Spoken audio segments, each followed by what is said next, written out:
Chers apprenants de la langue Ngumba, salut et bienvenue à cette leçon numéro 2 du kit d'apprentissage Les clés de l'intégration chez les Ngumba.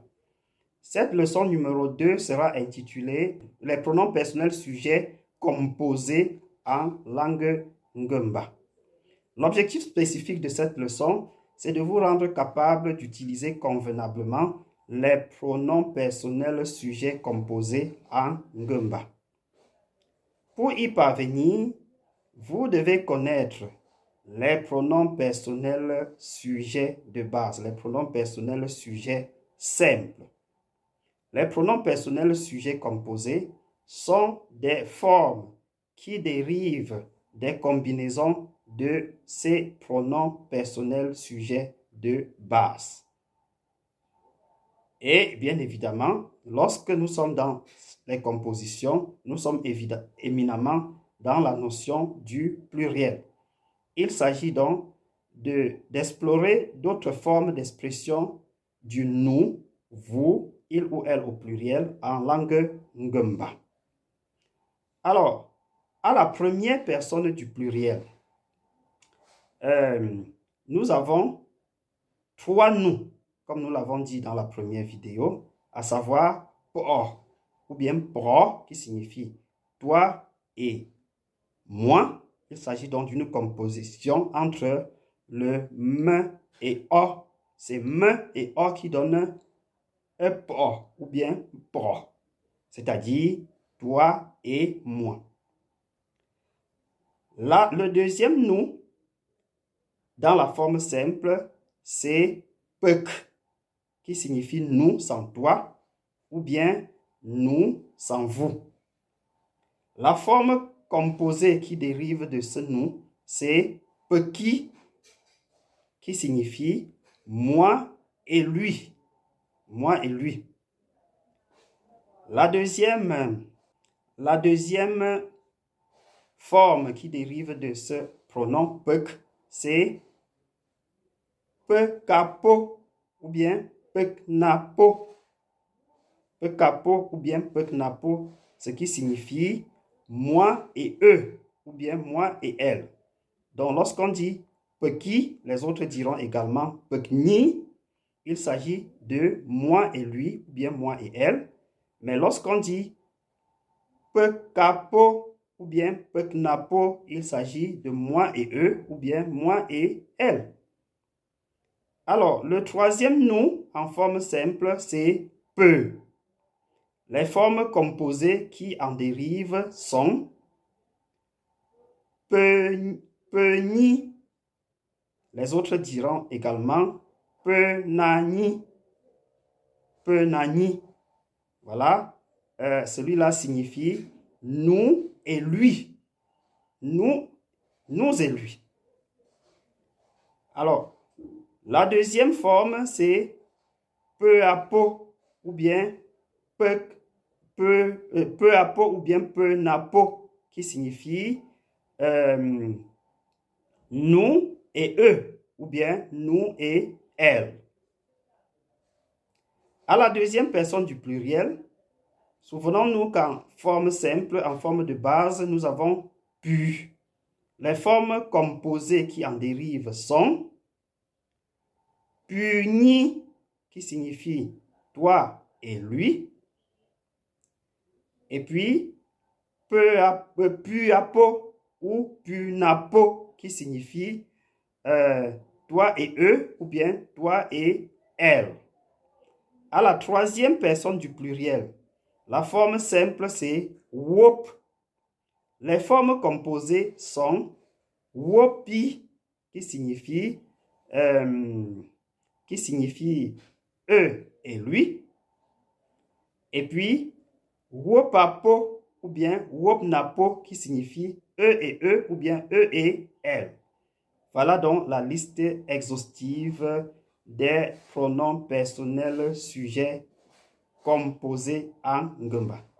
Il sera donc question dans la communication, lorsque vous voulez être plus spécifique, plus précis par rapport aux personnes auxquelles vous faites référence, de les utiliser.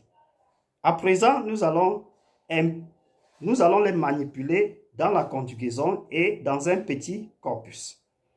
Donc, nous allons utiliser le même verbe que dans la leçon numéro 1, à savoir le verbe dormir. Ne lit. Ne lit. Donc, si vous êtes le matin, par exemple, et que vous êtes en contexte de salutation individuelle, en contexte de salutation groupée pour moi, autant pour moi, parce que il s'agit, les formes composées concernent le pluriel, eh bien, vous pourrez dire à vos interlocuteurs, puis lia, puis lia. Mais si vous dites puis, il s'agit d'un vous sans trop de précision. Mais si vous voulez apporter des précisions, si vous voulez, par exemple, demander si vous voulez, par exemple, poser la question, est-ce que toi et lui, vous avez dormi? Est-ce que papa et toi, vous avez bien dormi? Vous direz, par exemple, puni lia ou bien puni lipeponga. Est-ce que toi et lui avez bien dormi? Donc, si on dit papa ngeko, comment va papa? Voilà, maintenant vous répondez papa ndu. Vous dites papa va bien. Ensuite, on peut vous poser la question puni li peponga. Vous dites est-ce que toi et lui vous avez bien dormi? Est-ce que vous avez dormi? Toi, est-ce que vous avez bien dormi, toi et lui?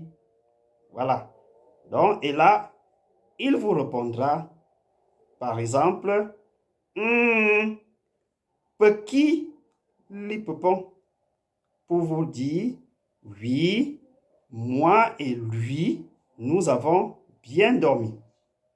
Maintenant, s'il s'agit de papa et maman, vous direz, puapo li peponga, ou bien punapo li peponga, pour dire, est-ce que vous avez bien dormi, toi et tes deux parents? Alors vous allez dire puapo ou bien punapo lipoponga, et et votre interlocuteur vous répondra par exemple pekapo lipopong, peknapo lipopong. Donc si vous adressez à Tankam, vous lui dites papa, maman, tu as.